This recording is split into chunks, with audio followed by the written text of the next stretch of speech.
yaa ngeen jëf yéen a ngi en direct fii ci stade du Bafoussam di nekk fii nga xam ne mooy dëkk bi ñu woowee Kwekong di stade bi nga xam ne benn stade omnisport la bi nga xam ne fii la Sénégal di jouer ak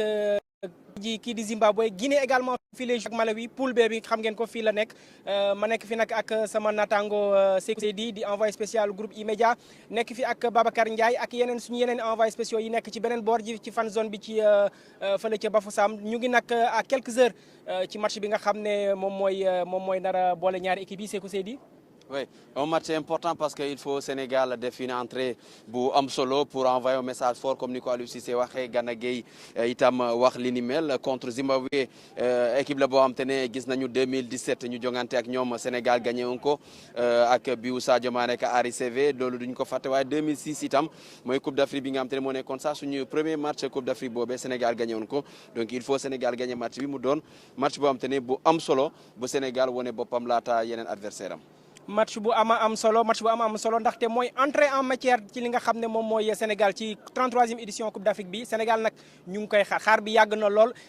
foo tourné fii ci Afrique sax mën naa wax ne bu ñu lay limal équipe yi nga xam ne ñoom ñooy favori Sénégal la ñuy jiital ñu si bari sax ba ci Algérie bi nga xam ne moom mooy tenant du titre ñu si bari Sénégal la ñuy jiital mais nag loolu nag mi ngi tey jii ci li nga xam ne moom mooy match bi ñuy njëkk a joué mu nekk nag ci benn contexte bu xaw a doy waar ndaxte xam naa ne ñàkkul na yi génn ko ci 28 joueurs yi nga xam ne moom la Aliou Cissé convoqué ci Coupe d'Afrique des Nations bi tey ci premier match bi 16 rek ñoo fi disponible maanaam ñaari gardien ak 14 joueurs de champ mu nekk ay jafe-jafe yoo xam ne lu ci bari Covid bi moo ko waral ndax am na ba tey juróom benn joueurs yoo xam ne ñu ngi des foofu ca Diamniadio ñëwaguñu rejoindre li nga xam ne mooy regroupement bi nga toftal ci également ñi nga xam ne dañoo blessé ku mel ni Abdoulaye dafa blessé à la cheville ku mel ni Ismaïla Sarr comme ni ko E-Media ak ITV yëgale woon en exclusivité delluwaat na fële ca Barcelone pour médecin bi di docteur Ramon Koukat xoolaat tànk bi xool fu muy yem mais ci xibaar yi ñu amoon anta bu fii ak milieu de semaine dina rejoindre équipe bi quel que soit un peu la situation foofu mais nag fi nga xam ne moom mooy xibaar bi on est à 15 heures quelques minutes peut-être du coup d'envoi match bi nga xam ne moom mooy dalal Zimbabwe ak Sénégal mais li ci gën a doy waar Sékou mooy Zimbabwe bokk na ci rare équipe yi nga xam ne fii ci Coupe d'Afrique bi amaguñu benn cas Covid xaw ma nag ñoom nan lañ ko lijjantee ba gérer seen équipe parce que même Maroc bi nga xam ne dañoo defoon seen bopp ci benn bulle dàq personnel bi nga xam ne ñoo nekkoon ci seen hôtel du Mont Faber bu Yaoundé yëpp ñoom sax am nañ ay cas Covid mais Zimbabwe bokk na ci cas exceptionnel yi nga xam ne amuñu benn cas Covid. Sénégal mi ngi ci fi nga xam te ne mooy Tachidor ak Guinée Guinée amoon na cas Covid nekkuma di voilà am na cas Covid Sénégal am na cas Covid parce que Sénégal aussi amoon na ay cas yi nga xam te ne amoon na depuis Dakar d'ailleurs am na ñu bëri ñi nga xam te ne ñu ngi foofu ñëwaguñu bokk na ci ñaari pépite yi Bamba Dieng ak Pape Matar Sarr mais ay Alfred yi nga xam te ne dañoo ko am ñëw bàyyee ko France Sénégal Covidaat encore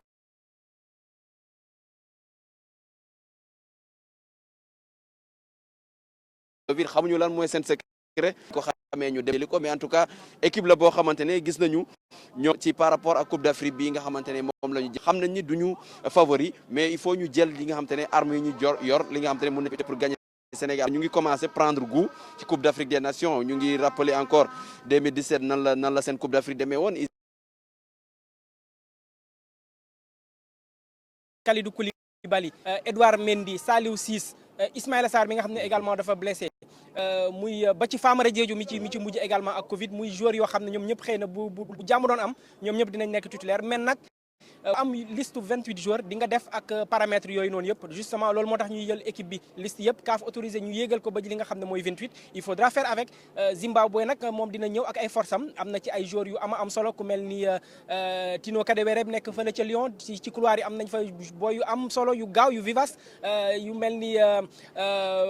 Prince bi nekk ci kaw donc y a une équipe qui est assez homogène bi nga xam ne également commencé na préparation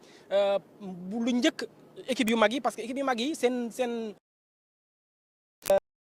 te Europe club yu bari ak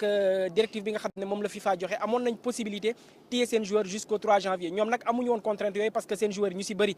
ñu ngi ci championnat africain yi donc ils ont pu avoir li nga xam ne moo di seen effectif bu am solo ñu teel a dugg ci regroupement bi donc je pense que loolu mooy doon li gën a jafe en tout cas aborder début match bi aborder tension bi nga xam ne quand même am équipe boo comme bi quotidien révélé tey ci seen numéro bu tey 11 de départ boo saa si am na gën a yëpp mooy ne tey ji latéral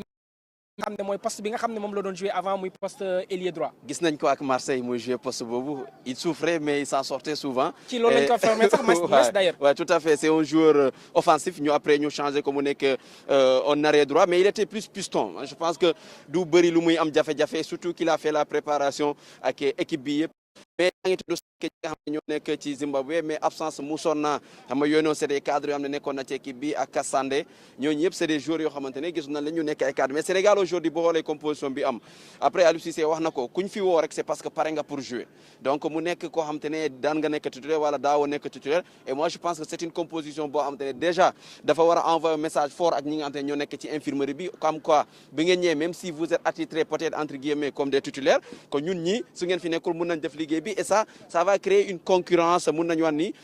loyale boo xamante ne dafay permettre à ce que ku nekk xam ne ni ki nekk si biir gënu la légitime par rapport ak match bi et donc man je pense que Aliou Cissé am na assez de joueurs une palette vraiment large pour pouvoir faire des choix importants pour remporter ce premier match qui est très important encore une fois parce que boo ko gagné mooy permettre à ce que nga mun a xam fan ngay mujjee. de toute façon palette de choix bi moom large dul noonu sax noonu parce que boo desee lu dul 14 joueurs de champ tu es obligé tànn ci une dizaine mu war a des 4 ci banc bi donc ni ngeen ko déggee noonu la ki nga xam ne moom mooy nekk ci camp yi tey mu di Seyni Dieng di benn gardien de but boo xam ne ñu bëri xamuñu ko ñu bëri ràññeewuñ ko yow sax def nga ci benn présentation ci iRadio tey di ko fàttali Seyni Dieng mi ngi dugg ci li nga xam ne moo di équipe nationale Sénégal depuis 2014 ci match bu ñu doon joué fële ca Colombie contre équipe Colombie ba woon nga xam ne Aliou Cissé moo yóbbuwoon équipe boobu ñu ngi doon wax sax daanaka benn équipe A prime la woon ak ñoom Cheikh Ndoye ñoom Famara Diédhiou ak yooyu donc mu nekkoon équipe boo xam ne moom mi ngi woon ci banc bi depuis 2014 déjà après diggante boobu ak léegi nag jotul am temps joué ba ci ren ji match bi nga xam ne moom lañ joué contre Eswatini ci éliminatoire yi ñu génn nii boobu lay joué son premier match mais nag dafa nekk équipe góol boo xam ne xëy na nekk ci ginnaaw Alfred Gomis ak Edouard Mendy moo tax mënul nekk numéro 1 équipe sélection Sénégal ndax ñooñu c'est de très grands gardiens mais Seyni Timothée Dieng ku ko gis performance yi muy def fële ca QPR muy Queen Park Rangers di club boobu nekk Londres nekk deuxième division ci championnat Angleterre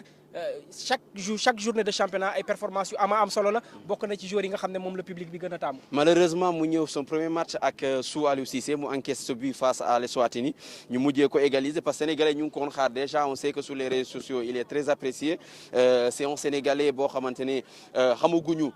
exactement lan la mënee fii ci Sénégal donte sax ñi ñaa ngi koy seetaan ca QPR nga xamante ne miy def ay prestations am solo un titulaire indiscutable d'ailleurs il est à plusieurs reprises joueur du mois dans son club gis nañ ko bu muy tàggatoo ak club am li nga xam te dañ koy tàccu comme quoi il est très apprécié ci deuxième division bu championnat bu Angleterre au Sénégal il est apprécié peut-être en externe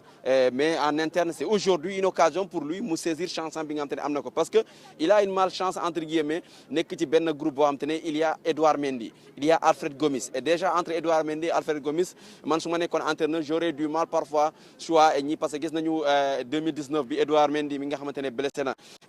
troisième match bi et Alfred Gomis moo continué ba jeexal compétition mais il a été important intéressant tout au long de la compétition bu dee peut-être but bi nga xam te ne encaissé nañ ko en finale la ñi peut-être di wax ni am lu ñu ciy génne mais après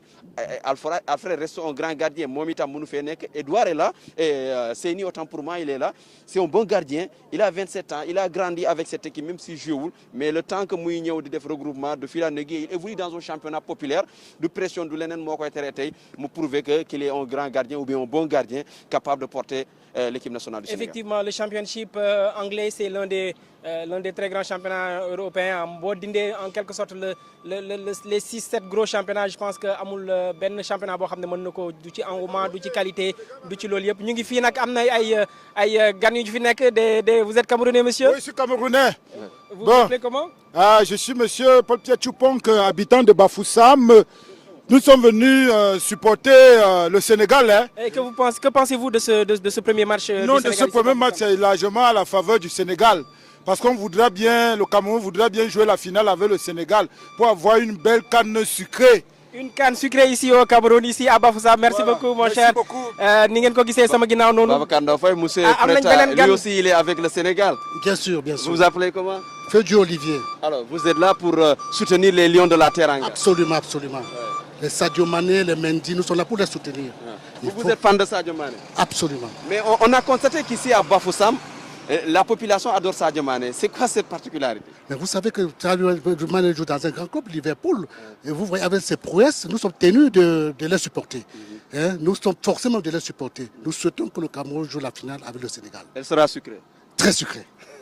Bon après-midi. merci beaucoup bon après-midi ni mu ko waxee noonu la gis nga nag Sékou man li ma jaaxal mooy fii climat bi dafa xaw a instable. ndaxte ci suba dafay sedd guy moo tax ñu geetaru ni mais sama waa ji moom xam nga moom pël la moom. xaw na ragal sedd moo tax dafa naju ba kii te naj baa ngi saf-saf xam naa ne fii ak guddi. du ñàkk climat bi dina changer mais rassurez-vous heure match bi climat bu xaw a yembamaay la ñuy am. naam du sedd mais du tàng trop tamit même bu fekkee naaj bi dina saf-saf parce que Sénégal coup d'envoi match am fii 14h la di 13h à Dakar. mais bu ñu génnee ci météo bi ñu dellu un peu ci li nga xam ne mooy 11 de départ bi wax nañ ci Seyni Dieng nga xam ne moom mooy gardien boobu nekk Queen Park Rangers mu des nag moom ci kanamam mooy défense boo xam ne bu inédite la mosuñu ko am ci équipe nationale Sénégal Ibrahima Mbaye mooy jouer à droite moom it comme Seyni Dieng yàgg na ci équipe bi mais tàmmul di jouer lu bari li ñu pousse Bouna Sarr ci kanam moo tax mu occuper place boobu la grosse difficulté la grosse équation mooy moom ak ki nga xam ne mooy Bouna Sarr ñu nar a occuper même couloir bariwuñu temps de jeu fële nga xam ne mooy di seen club kële ca Bologne li muy joué bariwul kële ca Bayern de Munich également li muy joué bariwul loolu ça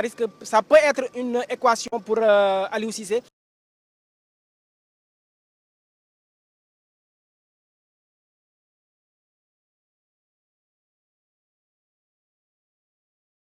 yoo xam ne ils vont causer du fil à retordre certainement à nos défenseurs bu loolu weesoo axe bi on a Abdou Diallo ak Pape Abou Cissé Pape Abou Cissé également comme ñaar ñi ñu tudd rek yàgg na ci équipe bi mais li muy joué bariwul CAN bi mi ngi fa woon 2019 mais bokk moom c'était le seul joueur de champ bi nga xam ne amul woon minute ci CAN 2019 en Égypte. Ouais. Et surtout beneen mbir mi mooy Pape Abdou il se déplace plus facilement. Il est en club gis nañ ko même si à l'AS Pikine gis nañ ko mu doon jouer arrière droit parfois il occupait le côté droit mais ses déplacements à droite est-ce que perte repère yooyu après ça reste un bon gardien de but Ibrahima Mbaye Bouna Sarr même couloir mun na doon jafe-jafe mais après le sélectionneur parfois il n'a pas trop le choix lan la am ci banam kan la mën a utiliser parce que Abdoulaye Seck il est blessé peut-être mënoon na nekk benn Kalidou Koulibaly Covid lan la am il n'a que Bouna Sarr il n'a que Ibrahima Mbaye il faut qu'il joue avec lu mu yor et je pense que ak préparation bu ñu def parce que des joueurs comme Ibrahima Mbaye moom il est là depuis le début moom am na préparation bi ko war et espérons revoir ki nga xam te ne mooy Bouna Sarr bi ñu doon gis à Marseille ak ce joueur bi nga xam te ne gis nañ ko en tant que piston et aujourd'hui en tant que excentré mu mun a apporter dara yaa ngi wax Abdou Diallo après là-bas c'est intéressant parce que quand tu as Abdou Diallo au moins moom à gauche il a des repères foofu noonu Balo Touré gis nañ ko avant mu ñëw Coupe d'Afrique commencé on a gagné plus de temps de jeu ak Milan il jouait souvent soit da doon démarrer match bi wala parfois mu dugg def ay prestations yu am solo et foofu aussi peut-être au milieu si on a des habitués on dit au milieu on a surtout la paire Kalidou Koulibaly Cheikhou Kouyaté autant pour moi ak ki nga xam ne mooy Idrissa Gana Gueye ñoom depuis 2011 ñoo ngi ànd depuis 2011 ñu ngi ci équipe espoir u Sénégal def li nga xam ne Jeux olympiques fële ci Londres bi ñu fa jógee Gana Gueye moo njëkk a ñëw équipe nationale ñu teg ci tuuti Cheikhou Kouyaté ñëw fekk si ko Sadio Mané donc c'est une paire boo xam ne depuis man bi may leen di xàmmee équipe nationale ba tey ñoom ñooy waxuma la sax bokk milieu bi mais ñoom ñooy bokk néeg maintenant proximité bi ñu am dans la vie est-ce que dafay génn souvent ci milieu terrain c'est la grosse équation ndax dina génn ci terrain bi souvent c'est la grosse difficulté que dinañ am parfois ay jafe-jafe ci sortie de balle yeeg yooyu noonu gis ngeen démb ñi doon suivre suñu édition spéciale bi ak Pape Malick Diaw ak suñu consultant yi Tafa Ramos un peu jàngat bi mu ci wone ak li nga xam ne mooy analyse vidéo bi ak yenn séquences yi nga xam ne dagg nañ ko pour wone parfois difficulté de coordination yi ñu am pour sortie de balle yi pour génne balle yi souvent bu nekkee suñu tànk loolu nekk na une des grosses équations par rapport ak li nga xam ne mooy milieu de terrain bi mais devant ñoom est-ce que on risque pas d'avoir une équipe coupée entre les joueurs yi nga xam ne ñoom ñoo profil plutôt défensif muy défense bi ak ñaar ñooñu ci kanam di Gana Gueye ak Cheikhou Kouyaté seen kanam y a eu une petite révolution qui boo xam ne mu ngi commencé année bi parce que fàttali na ne Sénégal borné quand tu as un joueur technique comme ça gis nañ ko Sadio Mané match bi nga xam te ne def nañ ko Thiès quand il a décanté la situation ci digg bi la jaar donc c'est un joueur technique vivace et qui est intéressant qui a une connexion ak Boulaye Dia et on a aujourd'hui joueurs yi mel ni Diao Baldé Keita entre autres ñooñu ñëpp mun na am li nga xam te ne rôle bu am solo boo xam ne Sadio Mané mun na jouer ak ñoom mais danger bu ñuy am mooy surtout que man je pense que li ngay xam ne dañuy am infériorité numérique au milieu de terrain parce que souvent on a vu bi nga Bouna Sarr di jouer à droite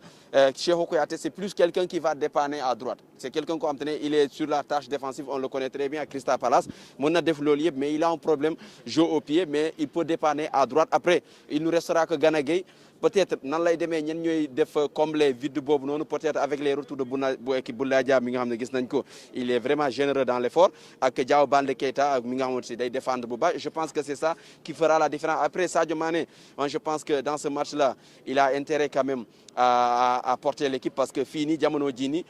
mën nañu wax ni d'habitude c'est lui la star de l'équipe nationale Sénégal mais fu ñu tollu tembe jafe-jafe yi ñuy am mooy bu fekkee ne dañuy am problème ci ginnaaw il faut ci kanam gi mu am benn li nga xam te ne benn efficacité devant les buts pour Sénégal mun a teel a dugal et surtout rassurer le public parce que tey gis nga Camerounais gis nga ñeneen ñi jóge ba Togo am na ku ñu waxtaan Togo la jóge Camerounais la ñëw seetaan Sénégal et ils sont là pour la victoire. tudd nga kii di Keita Diao Baldé également bokk na ci joueurs yi nga xam ne CAN 2017 bi ñuy joué ak équipe bii di Zimbabwe déjà mi ngi fi woon CAN 2017 bi c'est surtout. bokk na fi nga xam ne moom mooy ses meilleures prestations bu ñu joué woon fële ci Gabon Franceville malheureusement un bi ci kaw nag mooy ki nga xam ne mooy Boulaye Dia qui revient après quelques difficultés en sélection mais bi mu demee même club am début xawoon na difficile mais ci derniers mois yi gis nañ ko mu andi un peu apport bu xaw a intéressant di dugal di passe les dernières semaines et puis qui revient bien et puis qui revient heureusement d'ailleurs parce que début stage bi gis ngeen Habib Diallo dañ ko testé Covid ñaari fan ñetti fan rejoindre na groupe bi Famara Diédhiou nga xam ne moom moo doon briller ci ginnaawam ñu testé ko Covid heureusement Boulaye Dia est là on espère que peut-être que moom dina briller tey. waaw 2 matchs 3 buts loolu la mujjee def ak club am il a bien terminé avant de rejoindre l'équipe nationale du Sénégal gis nañ ko bu muy ñëw dafa dugal ba pare ñëwee noonu tout comme Sadio Mané et je pense que Boulaye il est intéressant même si nekkuloon di dugal.